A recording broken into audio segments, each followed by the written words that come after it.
The driveway was frosted over when I pulled in. I expected to see the porch light glowing, maybe a wreath on the door, or music coming from the windows. Instead, the house looked empty, no lights, no sound, just a cold stillness pressing against the glass. I sat in the car for a moment, staring at the dark windows, wondering if I had the date wrong, but no, December 24th, Christmas Eve, I was supposed to be home. I grabbed my bag and walked up the steps. The spare key was still where it always was, under the cracked ceramic frog my dad used to joke was too ugly to steal. I let myself in, expecting voices, laughter, the smell of something cooking. Instead, there was nothing, just the low hum of the fridge and the click of the heater trying to wake up. A dim kitchen light was on. At the table, hunched over a sandwich like it might fall apart, sat Grandpa Alden. He looked up, tired but gentle. "You're here," he said, like I was late for something. "Where's everyone?" I asked, dropping my bag. He nodded toward the fridge. "They left you a note." I crossed the room. The note was taped to the door, ripped notebook paper, my mother's rushed handwriting. "Used your money to invest in stocks. We'll explain later. Watch Grandpa." I froze. Read it again. And again. Each time, the words hit harder. $24,000, gone. 4 years of saving, double shifts, skipped nights out, all gone, with one careless message on a refrigerator door. I sat across from Grandpa, still holding the note like it was evidence. "They went to Maui," he said quietly, "left yesterday." I couldn't speak. "I thought maybe you sent them something," he added when I noticed the envelope was gone. I shook my head. "No, I didn't send anything." I opened the fridge, just bread, mustard, a bottle of tonic water, no milk, no leftovers, a sink full of dishes. A final notice from the power company sat unopened by the toaster. "Have you eaten anything besides that sandwich?" I asked. His eyes dropped. "Haven't really felt up to it." My chest tightened, but I stayed calm. No tears, not yet. I tossed the note on the counter and turned to him. "Okay," I said, "first, we get you some real food, then I figure out how deep this goes." I made him oatmeal with apples and honey, how he used to make it for me when I was small. He ate slowly, but finished it all, thanked me like I'd served him steak. I washed the dishes, pretending my hands weren't shaking. I couldn't deal with the money yet, not while he was hungry, not while the house felt this empty. But when I sat down with my laptop and logged into my bank account, the truth stared back in cold numbers. Final transfer, 3 days ago. To a brokerage account in my parents' names. Balance, $0. $24,000, gone. I closed the laptop and leaned back, staring at the ceiling, hoping answers would appear. All I found were memories. I started saving at 16. Dad had lost his job. Mom's part-time hours barely covered groceries. I got a job at the diner, then picked up weekend shifts at the laundromat. While my friends went to football games and prom, I cleaned lint traps and counted tips. No one asked me to, I just didn't want us to fall apart. I remember the day I opened my savings account, gave the folder to my mom. She smiled and said, "Banks prey on young people, just send the money to our account, I'll keep it safe." I believed her. Every month I sent more, 500, 6, then 8. Skipped vacations, drove a car that coughed on left turns, ate rice and beans. Because I thought, this is how people get free, quietly, slowly, one sacrifice at a time. But Elle never had to think like that. She was 6 years younger but lived in a different world. At 16, I got bills. She got a new phone and an ice cream cake with her name in cursive. She never had to work. Never asked what things cost. Never offered to help, even when I was sick and studying and holding 2 jobs. "She's more sensitive," Mom used to say. "We don't want to burden her." I used to believe I was the strong one, that I could carry more. But sitting in this cold house, no lights, no family, no money, I finally wondered. Had I been carrying things that were never mine to hold? I looked across the room at Grandpa, asleep in his chair, then down at the sealed envelope I'd filled with our bank statements. I reopened my laptop, not to check the damage, but to track it, every withdrawal, every date, every lie. If they thought they could take everything and still call it love, they were about to learn just how much I had left. I woke to the sound of Grandpa coughing, harsh, shallow, like his lungs were clearing out dust. I pulled on a blanket and stepped into the hallway. By the time I reached the kitchen, He was already there, leaning against the counter, trying to steady a trembling hand around a glass of water. It nearly slipped. I caught it gently and guided him to the table, keeping my voice steady. "Did you take your morning meds?" He looked away. "I ran out 2 days ago." I asked Lyric to pick them up, but she said she was busy. I opened the cabinet where we kept his pill organizer. Empty. Checked the drawers. Nothing. A refill notice sat buried under a stack of grocery flyers. His name printed clearly, pickup date circled in pink, 5 days ago. My stomach twisted.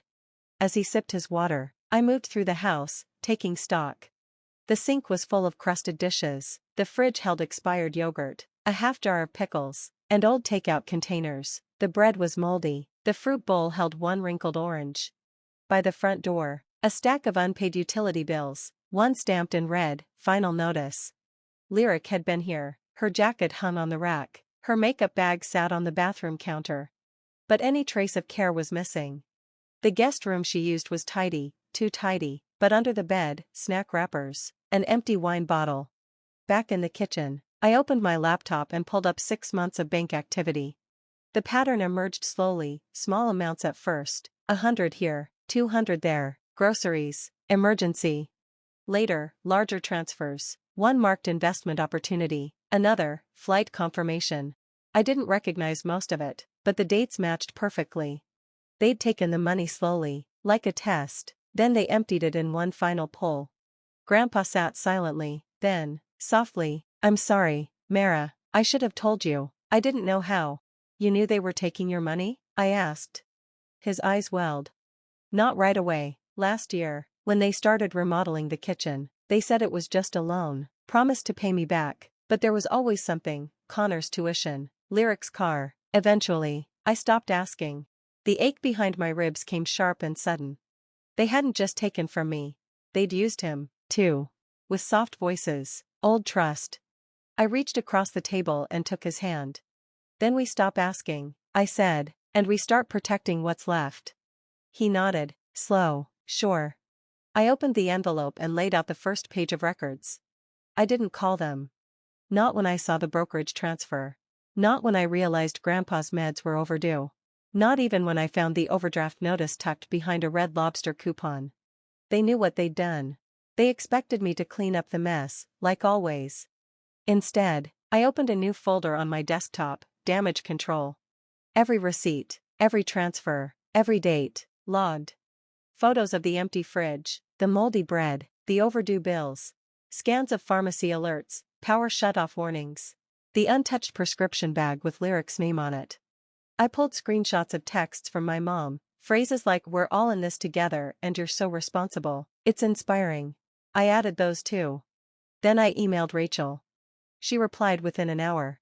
She always knew when something was wrong, ever since college, when she was the only one who noticed me skipping dinner for 3 nights straight. Now she was a corporate attorney in Seattle, but when I messaged, she answered like we were still in our dorm eating microwave burritos and watching courtroom dramas. I told her everything. She didn't waste time on sympathy. "You need to get power of attorney for your grandfather, immediately." She sent the forms. I printed them at the library, brought them home in a plastic sleeve. Grandpa read every line, didn't flinch, didn't ask questions. He just looked at me, nodded, and signed. "I should have done this a year ago," he said, resting his hand over mine. "We got it notarized that afternoon at the pharmacy. While we were there, I asked if his prescriptions were ready. They weren't. Insurance hadn't cleared the refill. Someone had tried to pick them up, without the right ID. I didn't ask who. That night, after Grandpa went to bed, I sat at the kitchen table and made a list. Cancel joint access, open new accounts, document every loss, cut communication until we have leverage. Then I opened Instagram. My mom, in a floral dress. My dad, smiling behind sunglasses. The caption, "Sunset cruise with my love, much deserved, #Hatch Paradise." Hearts filled the comments. So much envy. But all I felt was resolve. People online were saying how cute they looked, how happy, how deserved. I didn't comment, I didn't message. I just took a screenshot and filed it under, "Vacation funded by theft." By morning, the student loan savings account was closed. Grandpa's social security rerouted. Mailbox locked, Passwords set on every medical and utility portal. When the pharmacist called, I confirmed my identity and flagged Grandpa's profile. No third-party access, ever. I didn't yell, I didn't send threats or long texts. I just made it impossible for them to touch anything else. Then I poured a glass of water, looked at the organized folders spread across the table, and felt something I hadn't in weeks: control. They'd come back to the same house, but nothing about it would be the same. 3 days later, Dad's name lit up my phone. I let it ring, once, twice, 3 times.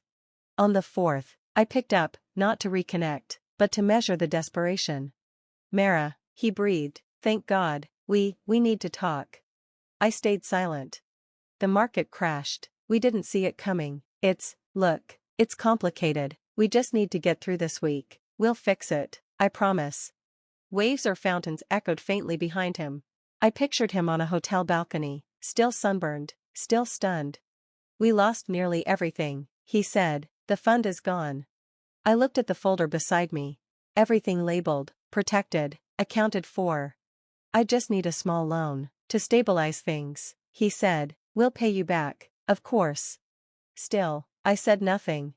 "Mara?" I walked to the front window. It was raining. The wind had knocked over the neighbor's trash can. "You knew that money wasn't yours," I said at last. He hesitated. "We were investing in our future, yours included. It wasn't selfish. We meant well."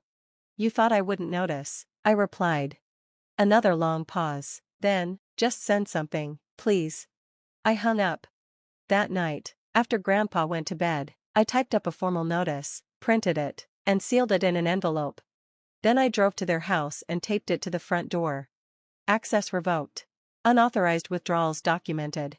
Repayment required. See terms enclosed." Inside, photocopies of the stolen transactions, power of attorney documentation, a formal repayment plan, fixed monthly installments, interest, penalties for delay.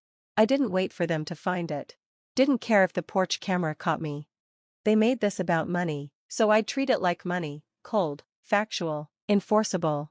The next morning, Mom texted me, "What is this? We need to talk." I didn't respond. They'd had plenty of chances to talk: when they emptied my account, when they ignored Grandpa's needs, when they chose a stock portfolio over a person. Instead, I spent the day scheduling a home visit with Grandpa's new physician, and confirming his spot at the assisted living center near my apartment in Portland. We toured it together on my phone. He'd nodded once and said, "Looks peaceful." That night, we sat in the living room. He told me again how he met Grandma, after her nursing shift, at a diner she almost skipped. "She never raised her voice," he said, "but she never backed down, either." He looked at me. "You remind me of her." I didn't reply, I just smiled.